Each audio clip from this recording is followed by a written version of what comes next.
Hello friends, আজ আমি দেখাবো কিভাবে ফেলে দেওয়া বোতল ক্যাপকে ইউটিলাইজ করা যায়। প্রথমে আমাদের কোল্ড ড্রিঙ্কস বোতলে দুটো ক্যাপ জোগাড় করতে হবে। এরপর ফেবিকুইক দিয়ে ক্যাপগুলোকে ভালো করে এঁটে নিতে হবে। ক্যাপগুলো চিটিয়ে যাওয়ার পর এর উপরে যে কোনো গাম দিয়ে তার উপরে একটা আস্তরণ তৈরি করতে হবে। এরপর মোল্ডেড ক্লেকে লুচির মতো বেলে এর উপরে একটা লেয়ার তৈরি করতে হবে এবং সেটিকে ভালো করে চিটিয়ে নিতে হবে। ক্লেকে স্মুথ করার জন্য আমরা যে কোনো ময়েশ্চারাইজার ইউজ করতে পারি এবং সেটাকে ভালো করে এর উপরে ব্লেন্ড করার চেষ্টা করব। যেহেতু আমি ডোরেমন বানাচ্ছি তাই এর হেড এবং বডি দুটো পার্টকে আলাদা করতে হবে।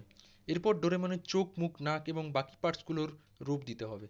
আউটার পার্টস কমপ্লিট হয়ে যাওয়ার পর এর উপরে সাদা রং দিয়ে একটা লেয়ার তৈরি করব। এরপর স্কাই ব্লু দিয়ে ডোরেমনের মাথা, পেট এবং হাত পায়ের অংশগুলিকে কাভার করে দেব। গলার বেল্টের জন্য আমরা ইউজ করব রেড কালার এবং বেল্টের কালার কমপ্লিট হলে আইবলগুলিকে কালো কালার করে নেব।